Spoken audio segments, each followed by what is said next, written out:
अब हम question number 30 discuss करने जा रहे हैं। क्वेश्चन 30 है a proton and electron have got same D Broglie wavelength, मतलब वेवलेंथ दोनों का सेम है, तो किसमें टोटल एनर्जी ज़्यादा होगा? Explain which has greater total energy. तो इसको हम देखते हैं। तो इसमें आप क्वेश्चन नंबर 30 आप देख सकते हैं। काइनेटिक एनर्जी हम कंसिडर कर रहे हैं, काइनेटिक एनर्जी, हमको काइनेटिक एनर्जी निकालना है of mass m and momentum p। तो kinetic energy equal to half p square divided by m होता है, और p इक्वल टू √2m के, इससे हम निकाल सकते हैं कि इसमें kinetic energy mass m mass है, p मोमेंटम है, यहाँ भी हम लिखे हुए मास m। तो डी ब्रोगली वेवलेंथ हो गया lambda equal to h divided by p equal to h divided by √2m के इसमें काइनेटिक एनर्जी है।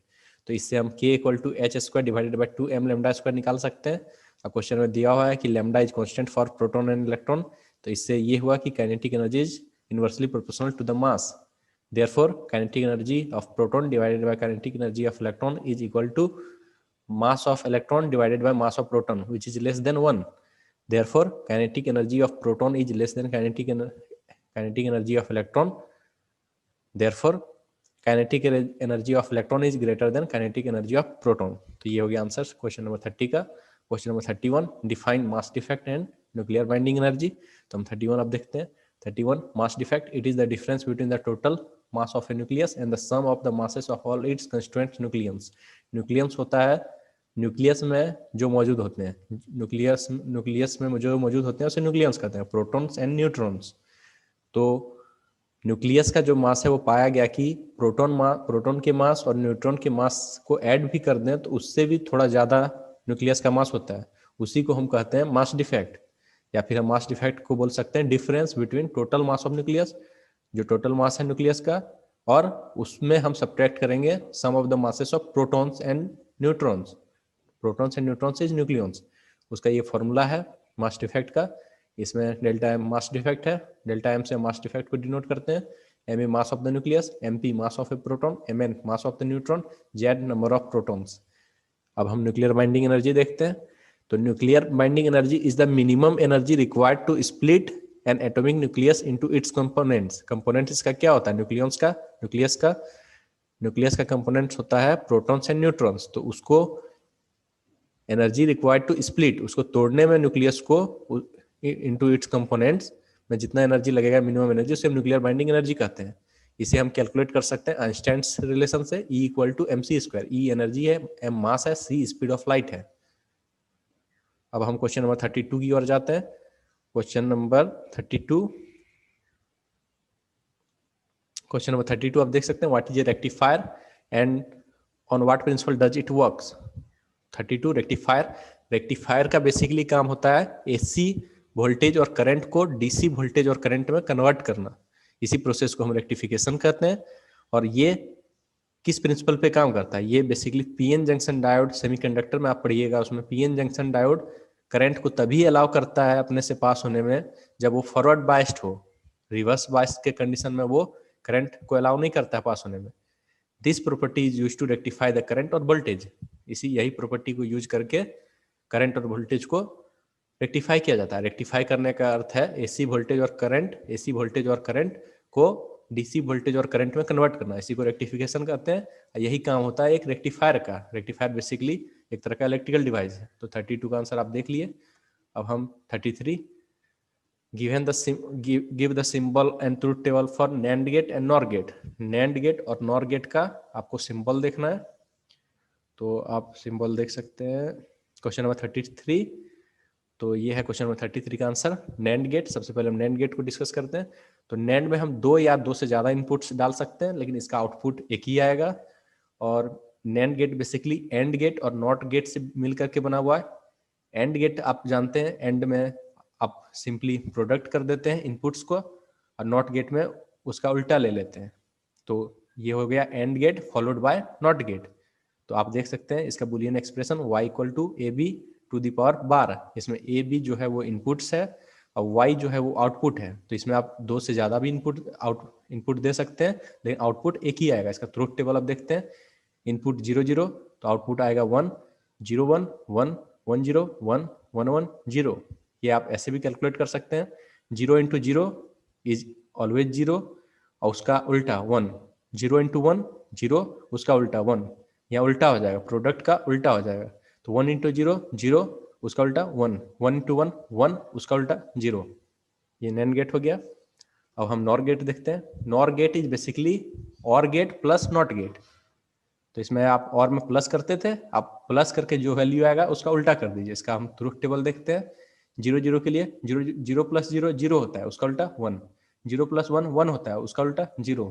1 प्लस 0 1 होता है, उसका उल्टा 0। 1 प्लस 1 1 होता है, इसका उल्टा 0। तो ये हो गया NOR gate. NOR gate is OR gate with followed by NOT gate. अब हम क्वेश्चन नंबर 34 की ओर जाते हैं। क्वेश्चन नंबर 34, ट्रांसड्यूसर और रिपीटर इन कम्युनिकेशन सिस्टम। तो 34 में आप देख सकते हैं ट्रांसड्यूसर एनी डिवाइस, और ट्रांसड्यूसर बेसिकली एक इलेक्ट्रिकल डिवाइस है जो एनर्जी, एक वन फॉर्म ऑफ एनर्जी को दूसरे फॉर्म ऑफ एनर्जी में कन्वर्ट करता है। जैसे एग्जांपल माइक्रोफोन है, in communication it converts information, जो भी इंफॉर्मेशन हम प्रोवाइड करते हैं उसे इलेक्ट्रिकल सिग्नल्स में कन्वर्ट करने का काम ट्रांसड्यूसर का होता है। अब हम देखते हैं रिपीटर क्या होता है। रिपीटर का बेसिकली एक ही मोटिव है यूज करने का, इसका है it amplifies the signal received from transmitter and retransmits it to the receivers. तो ये बेसिकली रेंज ऑफ कम्युनिकेशन को बढ़ाता है। तो रिपीटर का यही काम है, इसे आप नोट कर लीजिएगा। क्वेश्चन नंबर 34 हो गया। Question group C is completed. अब हम ग्रुप डी को डिस्कस करने जा रहे हैं। ग्रुप डी में पहला क्वेश्चन है 35 number, state Coulomb's law in electrostatics in vector form and also right the limitation of Coulomb's law. तो उसे हम देखते हैं। कूलॉम्स लॉ बेसिकली होता है product of two charges divided by square of their distance of separation. तो आप देख सकते हैं the electrostatic force of attraction और repulsion between two charges is directly proportional to the product of magnitudes of charges and inversely proportional to the square of their distance। तो इसे हम लिख सकते हैं, इलेक्ट्रोस्टैटिक फोर्स को हम लिख सकते हैं F equal to K Q1 Q2 divided by R square. इसमें K कॉन्स्टेंट है, उसका वैल्यू होता है K equal to 1 divided by 4 pi epsilon naught. Epsilon naught is permittivity and इसका वैल्यू होता है, अगर हम कैलकुलेट करें तो 9 into 10⁹ newton metre square divided by coulomb square. अब हम इसे वेक्टर फॉर्म में डिस्कस करते हैं। तो वेक्टर फॉर्म में इसे हम देख सकते हैं, यहाँ एक फिगर देख सकते हैं आप लोग। तो ये फिगर Q1 चार्ज 1, इसका चार्ज है Q1, दूसरे चार्ज को यहाँ है, यहाँ रखा हुआ है, प्लेस किया हुआ है, इसका नाम है Q2। दोनों के बीच में जो सेपरेशन है वो R है। इधर आप देख सकते हैं इस डायरेक्शन में R12 वेक्टर और इसके अपोजिट डायरेक्शन में R21 vector. Force 12 is in this direction और force 21 is in this direction. तो ये आप डायग्राम को अच्छे से देखिए। उसके बाद फिर हम देख सकते हैं in vector form force exerted by one on another, force by first charge on second is equal to 1 divided by 4 pi epsilon naught Q1 Q2 divided by R square और unit vector R21 unit vector. Similarly, F21 is equal to 1 divided by 4 pi epsilon naught Q1 Q2 divided by R square R12 vector. इसे आप equation 1 मान लीजिए, इसे आप equation 2 मान लीजिए। इसके बाद इससे since R21 unit vector is equal to minus sign R12 vector, therefore force 12 is equal to minus F21 force. This means that it obeys Newton's third law। Q1 Q2 अगर प्रोडक्ट Q1 और Q2 का product is greater than 0 तब repulsive force होगा। If Q1 Q2 is less than 0 then it is attractive force. तो ये हो गया question number 35। अब हम क्वेश्चन नंबर 36 देखते हैं। Question 36, state Lenz law and so that it is in accordance with law of conservation of energy. तो इसे आप देख सकते हैं। Question number 36, question number 36, Lenz's law, according to this law, polarity of induced EMF is such that it tends to produce a current which opposes the change in magnetic flux that produced it। ये होता है basically, इसे आप हम यहाँ देख सकते हैं। Lenz's law states that polarity of induced EMF, जो EMF induced होता है, is such that it tends to produce a type of current which opposes which opposes the change in magnetic flux that produced it. तो ये basically Lenz law and conservation of energy को हम discuss कर सकते हैं. Lenz law follow the law of conservation of energy. Law of conservation of energy says that energy can neither be created nor be destroyed. Energy को ना हम create कर सकते हैं ना हम डिस्ट्रॉय कर सकते हैं. तो लेंस लॉ उसे फॉलो करता है. इसे थ्योरी में देख सकते हैं. Lenz law is based on the law of conservation of energy. From the definition we know that induced current is always opposed by the cause that produced it. Therefore, there is extra work done against the opposing force. Opposing force के against में extra work done होता है. The work done against the opposing force results in the change in the magnetic flux, and hence the current is induced. The extra work done is known as electrical energy, which is the law of conservation of energy. Means one energy gets converted into another form. This proves that Lenz law follow the law of conservation of energy. This is the answer of question number 36. You can note it now. We have to deal with question number 37. Question number 37 mention two application of microwaves, X-rays and ultraviolet radiations. तो इसे आप देख सकते हैं. Question number 37 two application of microwaves, X-ray and ultraviolet rays. ऐसे तो इसका बहुत सारा एप्लीकेशंस है, लेकिन हमें इसमें दो ही एप्लीकेशन सबके लिखने हैं, तो हम दो एप्लीकेशन सबके डिस्कस कर लेते हैं. माइक्रोवेव्स, सबसे पहला माइक्रोवेव्स है. तो इसे हम रडार सिस्टम में उपयोग करते हैं, एयरक्राफ्ट नेविगेशन में. इसे हम माइक्रोवेव ओवन जो घर में जिसमें खाना बनता है उसमें इसका उपयोग करते हैं. एक्सरे से तो आप लोग सब एक्सरे तो जानते ही होंगे, फ्रैक्चर वगैरह ये सब में मेडिकल पर्पस में इसका उपयोग किया जाता है. सेकेंड, इंजीनियरिंग में कोई भी ब्रिजेस में क्रैक है या नहीं, या फिर किसी प्रोडक्ट को चेक करने में, और काफ़ी तरह के साइंटिफिक स्टडी में भी एक्सरे का उपयोग किया जाता है. Ultraviolet rays. Ultraviolet ray basically sun is the great source of ultraviolet rays. ये बर्गलर अलार्म में, मिनरल सैंपल चेक करने में और जम्स को मारने में, मिनरल्स में जम्स को मारने में इसका उपयोग किया जाता है. और अगर हम इसकी फ्रीक्वेंसी को डिस्कस कर लें तो माइक्रोवेव का फ्रीक्वेंसी रेंज होता है 1 gigahertz to 300 gigahertz. Short wavelength radio waves इसे कहा जाता है माइक्रोवेव्स को. और अगर हम एक्सरे को करें तो एक्सरे इज डिस्कवर्ड बाय रोएंटजेन. इसका फ्रीक्वेंसी रेंज होता है 3 × 10⁻⁶ हर्ट्ज टू 3 × 10⁻21 हर्ट्ज. अल्ट्रावायलेट रे को अगर हम डिस्कस करें तो discovered by Ritter in 1801. Sun is the important source of ultraviolet ray. इसका फ्रीक्वेंसी रेंज होता है 10⁻14 हर्ट्ज टू 10⁻16 हर्ट्ज. तो इससे ज़्यादा डिटेल हमें अभी नहीं जानना है इस क्वेश्चन के अकॉर्डिंग. तो क्वेश्चन नंबर 38 आप देख सकते हैं, what is polarization of light. What is polarization of light and state and explain Brewster's law. तो इसे अब हम डिस्कस करते हैं. Question number 38 polarization of light. तो पोलराइजेशन ऑफ लाइट, पोलराइजेशन का बेसिकली मतलब एक ही होता है कि vibration should occur in single plane. Means हम लोग उसको यूनिडायरेक्शनल कर देते हैं. The light waves which travel only in a single plane are known as polarised light waves. The process of transforming unpolarised light waves to polarised light waves is known as polarisation of light. Vibration को एक single plane में करने की प्रक्रिया को हम polarisation of light कहते हैं. अब ब्रूस्टर्स लॉ क्या है, इसे आप यहाँ से पढ़ सकते हैं. Basically mu equal to 10 IB. This is the Brewster's law formula. ये सबसे ज्यादा इंपॉर्टेंट फॉर्मूला है इस लॉ के लिए, तो इसे अच्छे से नोट कर लीजिए. Brewster's law is relationship of light waves at maximum polarization angle of light. इसका नाम इसको डिस्कवर करने वाले साइंटिस्ट का नाम था ब्रूस्टर. उन्हीं के नाम पे इनका लॉ का नाम रखा गया है, ब्रूस्टर्स लॉ. वो बेसिकली स्कॉटिश फिजिसिस्ट थे. उन्होंने ब्रूस्टर्स लॉ को 1811 में प्रपोज किया था. तो इसे आप देख लीजिए. क्वेश्चन नंबर 39 की ओर हम जाते हैं. Question number 39, what are the essential elements of communication system, explain briefly with the block diagram. Question number 39 को अब हम देखते हैं. हाँ, for every communication system there are 3 essential elements. कोई भी कम्युनिकेशन सिस्टम के लिए 3 एसेंशियल एलिमेंट्स होता है, ट्रांसमीटर, चैनल और रिसीवर. ट्रांसमीटर ऑफ इंफॉर्मेशन, जिससे हम इंफॉर्मेशन को ट्रांसमिट कर सकें.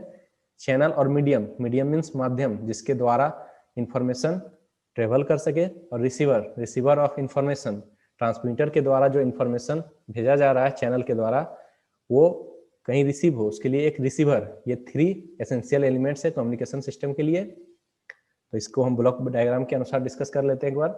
तो ये हो गया इंफॉर्मेशन सोर्स, इसमें से हम मैसेज और सिग्नल को भेजे, यहाँ ट्रांसमीटर है, ये इसको ट्रांसमिट किया, ये चैनल है, चैनल के थ्रू ट्रांसमिट करते हैं, और ये रिसीवर है जो उसे रिसीव करता है, और उसके बाद फिर यूजर जो हम लोग मैसेज और सिग्नल को डिकोड करके उससे हम यूज करते हैं। बीच में यहाँ देख सकते हैं नॉइज है, noise is basically unwanted signals that gets added to the message which we send from transmitter to receiver. अब हम दूसरे क्वेश्चन की ओर बढ़ते हैं। Group D question number 39 is covered. अब हम ग्रुप ई की ओर जाते हैं। Group E for question number 40 का ए आप देख सकते हैं। State the principle of working of metre bridge, draw the circuit diagram for finding an unknown resistance using a metre bridge. तो 40 का ए और 40 का बी है derive an expression for magnetic field at a point on the axis of a current carrying circular loop. तो इन दोनों question को हम डिस्कस करते हैं। 40 का ए आप देख सकते हैं, मीटर ब्रिज जिसे हम स्लाइड वायर ब्रिज भी कह सकते हैं। It is practical form of Wheatstone bridge, basically एक तरह का व्हीटस्टोन ब्रिज है। इन बैलेंस्ड कंडीशन, बैलेंस्ड कंडीशन का कहने का अर्थ है P/Q is equal to R/S।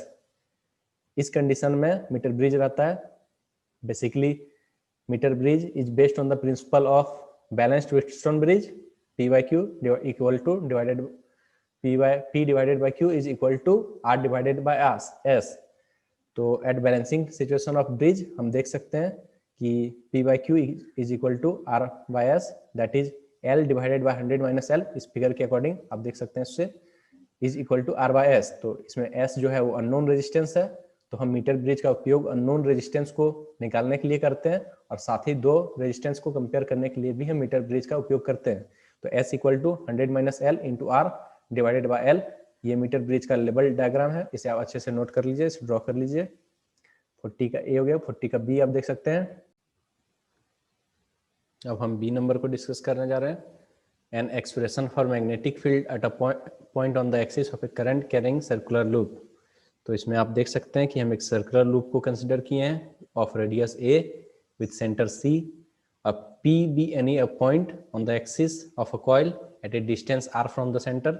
Centre से इस पॉइंट P का डिस्टेंस जो है वो r है। तो इसमें आप देख सकते हैं आइडियल करंट एलिमेंट है, तो LP is perpendicular to DL, MP is perpendicular to DL।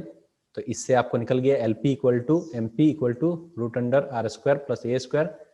तो magnetic field at P, this point P, magnetic field at point P dB equal to mu naught divided by 4 pi I dl sine 90 degree divided by R² plus A²। ये Biot-Savart law से हमारे पास आ गया, इसे solve कीजिएगा तो ये आ जाएगा आपके पास mu naught divided by 4 pi ideal divided by R² plus A², क्योंकि साइन 90 1 होता है, A radius of circular loop है, R distance of P from centre along the axis है।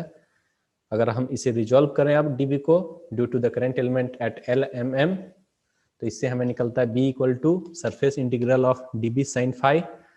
इसे हम सॉल्व करेंगे तो हमारे पास ये इक्वेशन आ जाएगा। इसे सॉल्व करते करते हम आएंगे तो mu naught IA² divided by 2 bracket में R² plus A² to the power 3/2 आ जाएगा हमारे पास। फॉर n टर्न्स के लिए इसमें हम n से मल्टीप्लाई कर देंगे, और इसका जो डायरेक्शन होगा इस मैग्नेटिक फील्ड का वो अलोंग द एक्सिस होगा and away from the loop. तो ये आपने देख लिया बी नंबर।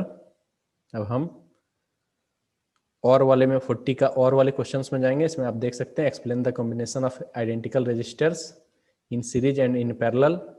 40 का और वाला जो है ए, इसमें ए में पूछा गया है कि combination of identical resistors in series and in parallel को डिस्कस करें, तो इसे हम डिस्कस करेंगे 40 नंबर। तो इसमें देख सकते हैं सीरीज में, तो सीरीज में करंट इज कांस्टेंट, करंट यहाँ एक बैटरी लगा हुआ है सीरीज में, ये रजिस्टर है R1, ये रजिस्टर है R2, ये है रजिस्टर R3। तो इन दोनों के बीच में पोटेंशियल डिफरेंस है V1, इस पॉइंट और इस पॉइंट के बीच में V1, इस पॉइंट के बीच में V2 पोटेंशियल डिफरेंस, यहाँ से यहाँ में है V3, लेकिन करंट जो है वो I है। तो current is always constant in series connection of resistors, potential difference varies, या V1 है या V2 है या V3 है, लेकिन AB में अगर हम कंसिडर करें तो वो भी होगा, लेकिन in series across the register अगर हम बात करें तो पोटेंशियल डिफरेंस डिफरेंट हो सकता है, लेकिन करंट कांस्टेंट रहेगा। तो in series resistors are said to be connected in series if the same current is flowing through each resistor when different potential difference is applied across the combination. Means potential difference can vary but current is constant, that is I। तो ये हो गया register in series. इसे हम solve करेंगे ohms law से। V1 equal to I R1, V2 equal to I R2, V3 equal to I R3। तो V equal to V1 plus V2 plus V3 that is equal to I R1 plus I R2 plus I R3। I common ले लिए तो इसे solve किए, तो इसको I को इधर डिवाइड किए तो V divided by I is equal to RS, means resistance in series, that is equal to R1 plus R2 plus R3। तो ये सीरीज कनेक्शन हो गया। पैरेलल में हम देख सकते हैं, पैरेलल में potential difference between each resistor is constant, that is V, but current is different. इसमें यहाँ I करंट है, इधर I1 गया, इधर I2, इधर I3 across the register R1, R2, R3 respectively. लेकिन फिर यहाँ आकर के मिल जाएगा। तो main difference between in parallel combination and in series combination is that उसमें करंट कांस्टेंट रहता है और पोटेंशियल डिफरेंस डिफरेंट। इसमें पोटेंशियल डिफरेंस डिफरेंट सेम रहता है और current different across the resistors, यही मेन डिफरेंस है। उसे इसमें भी हम सॉल्व करके देखते हैं। तो I equal to I1 plus I2 plus I3, तो ओम्स लॉ से है मेरे पास V equal to I1 R1 equal to I2 R2 equal to I3 R3। इसे सॉल्व करेंगे हम तो हमारे पास आ जाएगा 1 डिवाइडेड बाय RP, RP यहाँ है resistance in parallel, equal to 1 divided by R1 plus 1 divided by R2 plus 1 divided by R3। और series और पैरेलल में अगर हम कंपेयर करें तो total resistance of the circuit becomes very low in case of parallel combination. तो ये हो गया इसका आंसर। उसके बाद अब हम देखते हैं क्वेश्चन नंबर 40 और B। तो इसमें है व्हाट इज बायोट-सावर्ट लॉ, और उसके बाद फिर एक न्यूमेरिकल्स है, इसे भी हम सॉल्व करेंगे। तो हम देखते हैं B का 1 बायोट-सावर्ट लॉ। तो उसे हम देख सकते हैं बायोट-सावर्ट लॉ। तो Biot Savart law is an equation that gives the magnetic field produced due to a current carrying segment. This segment is taken as vector quantity known as current element. इसमें हम देख सकते हैं कि dB magnetic field is directly proportional to the current element IDL, directly proportional to sine theta, directly proportional to inversely proportional to distance का square R square. तो इससे हम इसमें μ0 4 पाई कांस्टेंट है जिसे हम इसमें लगा दिए, तो ये बन गया मेरा बायोट-सावर्ट लॉ। इसको हम मेजर करते हैं, यूनिट इसका होता है टेस्ला। μ0 इसमें है परमेबिलिटी ऑफ फ्री स्पेस, और इसका डायरेक्शन हम राइट हैंड थंब रूल के अकॉर्डिंग पता करते हैं। तो B का 2, इसमें आप क्वेश्चन पहले देख लीजिए 40 का और का B का 2।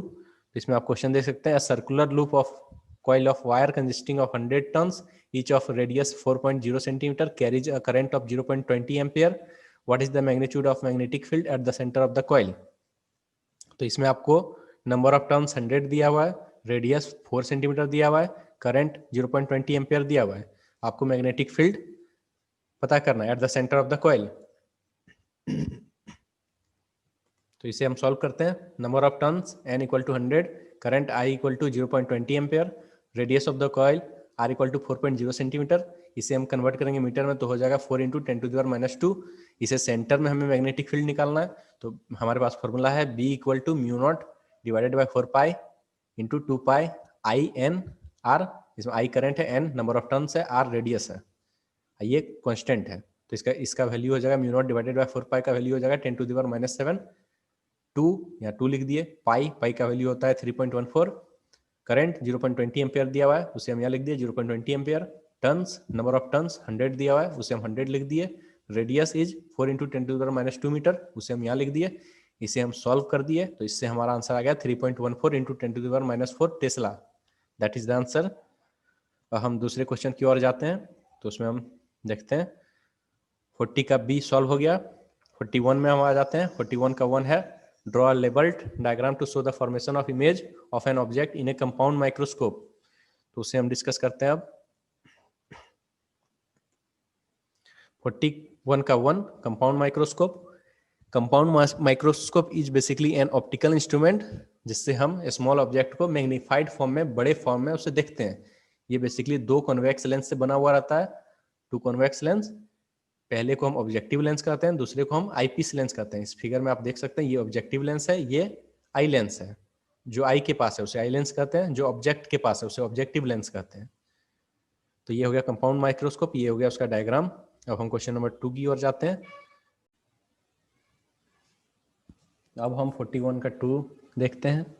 इसमें हमें मैग्नीफाइंग पावर के लिए एक्सप्रेशन निकालना है कंपाउंड माइक्रोस्कोप के लिए, तो उसे हम देखते हैं।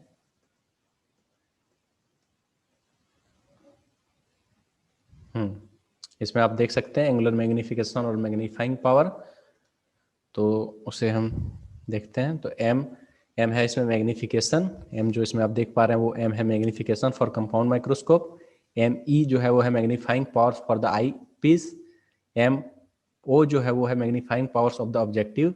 इसमें दो केस बनेगा। पहला केस हम अब डिस्क्राइब करते हैं, case 1, when the final image is formed at near point. तो इसमें एम ई इक्वल टू हो जाएगा 1 plus D divided by F E. F E is the focal length of the eye piece, और M O equal to हो जाएगा V naught divided by U naught. इसे equation 2 मान लीजिए, equation 3 और इसे इक्वेशन 1। तो हमारे पास from equation 1, 2 and 3 we get M equal to V naught divided by U naught, bracket में 1 plus D divided by F E. इसे इक्वेशन 4 मान लीजिए। और हम जानते हैं कि 1 by V naught minus 1 by U naught equal to 1 by F naught हमारे पास होता है। तो इससे हम आगे देखते हैं multiplying both side by V naught. उसमें अगर वी नॉट दोनों साइड हम मल्टीप्लाई करते हैं तो ये इक्वेशन हमारे पास आता है। इसे सॉल्व करेंगे तो ये आएगा हमारे पास V naught divided by U naught equal to 1 minus V naught divided by F naught. इस वैल्यू को हम इक्वेशन 4 में अगर पुट करते हैं, इक्वेशन 4 आप देख सकते हैं, इक्वेशन 4 आप देख सकते हैं, ये है इक्वेशन 4। इसमें अगर हम उस वैल्यू को पुट कर दें, इस वैल्यू को अगर हम पुट कर दें इक्वेशन 4 में, तो ये हमारे पास आ जाता है M equal to bracket 1 minus V naught divided by F naught, again bracket 1 plus D divided by F E. तो ये इक्वेशन आ गया, एक एक्सप्रेशन आ गया। अब दूसरे केस के लिए, when final image is at infinity, final image infinity में फॉर्म होता है, तो उस केस में क्या होता है उसे अब हम देखते हैं। तो इसमें आप देख सकते हैं M naught equal to V naught divided by U naught. इसमें V naught distance of image from the objective है, U naught distance of the object from the objective. तो final image is at infinity, ये तो condition ही दिया हुआ है। तो M E equal to हो जाएगा D divided by F E. इसे अगर हम पुट करेंगे तो हो जाएगा M equal to M naught into M E equal to V naught divided by U naught into D divided by F naught. This is the equation. अब हम next question की ओर जाते हैं। नेक्स्ट क्वेश्चन है हमारा, नेक्स्ट क्वेश्चन आप देख सकते हैं और वाला क्वेश्चन 41 का पहला पार्ट हम डिस्कस कर लिए हैं, ये या फिर ये आपको अटेम्प्ट करना है। अगर सेकंड में हम डिस्कस करते हैं इसका 41 का और पार्ट, इसमें पहला है defined wave front and secondary wavelets, दूसरा है distinguish between spherical and plane wave front, तीसरा है establish law of reflection of light on the basis of wave theory of light. तो इसे हम डिस्कस करते हैं अब 41 का और पार्ट। हाँ, वेव फ्रंट देख सकते हैं आप। Wave front is basically locus of points having the same phase of oscillation. तो इसका टाइप्स हम देखते हैं। टाइप 3 तरह का होता है, स्फेरिकल, सिलेंड्रिकल और प्लेन। सेकेंडरी वेवलेट्स, हाइगेन्स प्रिंसिपल के अनुसार each point of a wave front is the source of secondary wavelets which spread in all direction with the speed of the wave. तो ये है secondary wavelets. Spherical wave front के तरफ हम देखते हैं। इसमें आप देख सकते हैं स्पेयर शेप का ये वेव फ्रंट है। ये सारा जो जिसको हम यहाँ एरो करके दिखाए हुआ है ये वेव फ्रंट्स है, ये रे है, रे ऑफ लाइट। तो when the source of light is a point source, जब पॉइंट सोर्स लाइट होगा तब स्फेरिकल वेव फ्रंट फॉर्म होगा। अब प्लेन वेव फ्रंट जब लीनियर सोर्स ऑफ लाइट होगा एट वेरी लार्ज डिस्टेंस, तो उस समय प्लेन वेव फ्रंट फॉर्म होगा। इसमें आप सरफेस देख सकते हैं, स्पेरिकल सरफेस है, इसमें प्लेन सरफेस है, इसलिए इसका नाम है स्पेरिकल वेव फ्रंट, इसका नाम है प्लेन वेव फ्रंट। तो इसे आप नोट कर सकते हैं। Plane wavefront, when the point source or linear source of light is at very large distance, a small portion of spherical or cylindrical wavefront appears to be plane. Such a wavefront is called a plane wavefront. Hence, the wavefront is a surface of constant phase. अब हम 41 का 3 discuss करेंगे। Establish the law of refraction of light on the basis of wave theory of light. तो इसे हम discuss करते हैं अब। इसमें आप देख सकते हैं 1, 2 एंड 3 ये इंसिडेंट रेज है, 1 डैश 2 डैश 3 डैश ये रिफ्रैक्टेड रेज है। इसमें v1 v2 speed of light है into media, t time taken by light to grow from b to c and a to d और e to g through f, ये time taken है। तो t equal to हो गया ef divided by c plus fg divided by c, ये equation 1। Triangle AFE अगर आप consider कीजिएगा, ट्रायंगल AFE ये वाला ट्रायंगल कंसिडर कीजिएगा, तो साइन आई इक्वल टू हो गया EF divided bye AF, EF divided bye AF। इसी प्रकार साइन आर इक्वल टू हो गया FG डिवाइडेड बाय FC, इससे EF equal to AF sine I हो गया, FG equal to FC sine R हो गया। तो आप इस इक्वेशन में ये दोनों वैल्यू पुट कीजिए, तो उससे आपको t इक्वल टू ये निकल गया, उससे आप इक्वेशन 2 बोल दीजिए। इसको फर्दर आप सॉल्व कीजिएगा तो आपके पास t equal to AC sine R divided by V square plus AF into sine I divided by V1 minus sine R divided by V2 आ गया। Now t should not depend upon AF. This is possible only if sin I divided by V1 minus sin R divided by V2 is equal to 0 और sin I by sin R equal to V1 by V2, इसे equation 3 दे दीजिए। mu1 equal to C divided by V1, mu2 equal to C divided by V2.